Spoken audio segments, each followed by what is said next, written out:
Dangko sa managbugno sa duha ka driver sa pampasahero multicab sa Davao City ang pag-ilugay matud pa og pasahero.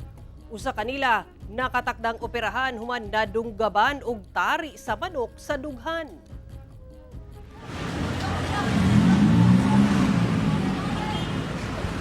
Sa viral video nga kuha sa netizen, makita ang panagbugno sa duha ka driver sa CM Recto Avenue sa Davao City Domingo sa hapon. Ginabunala ni ining nakaputi og t-shirt ug tubo ang nakalaban nga naka-blue shirt nga driver. Nahunong lang ang duha dihang duna nay mga miuwang kanila. Sumala sa Davao City Police, giling ni sibat ang duha ka drivers. Apan mipahibalo sa police station ang igsuon sa nakaputi og t-shirt nga driver nga anaa kini sa Southern Philippines Medical Center.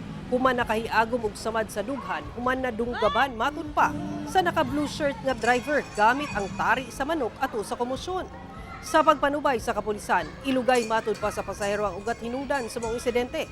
Paray pang ginaila ang naka-blue shirt nga driver, kinsa nakay-agom sab matud pa og samad sa agtang, samtang nakatakdang ipailawom sa operasyon ang nadunggaban nga driver.